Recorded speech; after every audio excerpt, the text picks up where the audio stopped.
দীর্ঘ ১৭ বছর পর ২৫ ডিসেম্বর বিএনপির ভারপ্রাপ্ত চেয়ারম্যান তারেক রহমান, স্ত্রী জোবায়দা রহমান, কন্যা জাইমা রহমানকে সাথে নিয়ে লন্ডন থেকে দেশে ফিরেন। তাদের সাথে দেশে আসেন জেবু। তখন থেকেই বিড়াল প্রেমীদের আগ্রহ জেবুকে নিয়ে। সামাজিক যোগাযোগ মাধ্যমে সেলিব্রিটিতে পরিণত হয়েছে এই জেবু। জেবুকে ঘিরে সাধারণ মানুষের কৌতূহল দেখে অবাক হয়েছেন জাইমা রহমান। তাই জেবুর বেড়ে ওঠার গল্প লিখেছেন বিএনপির ভারপ্রাপ্ত চেয়ারম্যান তারেক রহমানের কন্যা। কিভাবে ছোট্ট জেবু বড় হয়েছে, তার দিন কাটে কিভাবে, তার স্বভাব প্রকৃতি ইত্যাদি নানা কিছু তুলে ধরেছেন তার এই লেখায়।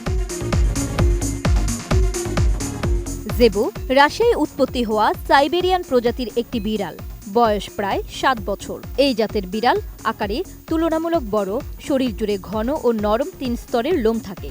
স্বভাব শান্ত হলেও এরা আত্মবিশ্বাসী। এ কারণে অনেকেই সাইবেরিয়ান বিড়ালকে ইমোশনাল কম্পেনিয়ন হিসেবে দেখে। আমি বুঝি নির্মাণের শিল্প, সালাম স্টিল বোঝে durability. Salam steel, most durable steel. Barrister Zaima Rahman লিখেছেন, জেবুকে ঘিরে এত কৌতূহল দেখে আমি কিছুটা অবাক, আবার মজাও পাচ্ছি। ভাবছি ও যদি বিষয়টা বুঝতে পারত, যে কোনো প্রাণীকে লালন পালন করা মানেই একটি বড় দায়িত্ব নেওয়া। কারণ প্রাণীও একটা জীব, আল্লাহর সৃষ্টি। জেবুকে যখন প্রথম ছোট্ট বিড়াল ছানা হিসেবে বাসায় এনেছিলাম, তখন ভাবিনি সে আমাদের পরিবারের এত গুরুত্বপূর্ণ সদস্য হয়ে যাবে।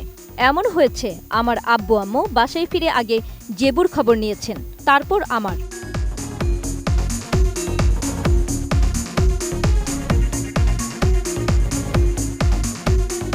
তিনি লেখেন, আব্বুর অনলাইন মিটিংগুলো শেষ হওয়া পর্যন্ত তার কোলে গুটিসুটি মেরে বসে থাকত, মাথায় হাত বুলানোর আদর উপভোগ করত। যারা প্রাণী পোষেন তারা জানেন পোষা প্রাণী নিয়ে বাসা বদলানো কতটা কঠিন। জেবু এখন মহাদেশ পেরিয়ে একেবারে নতুন একটা দুনিয়ায় এসেছে। ওর ছোট্ট প্রাণটার জন্য এই পরিবর্তনটা অনেক বড় আর কষ্টের, যেটা আমরা পুরোপুরি বুঝতেও পারি না। জেবু সম্পর্কে জাইমা জানান, ও কখনো মিউ মিউ করে না, আলমারিতে আটকে গেলেও না, বরং খুশি আর অবাক হলে পাখির মতো নরম করে ডাক দেয়।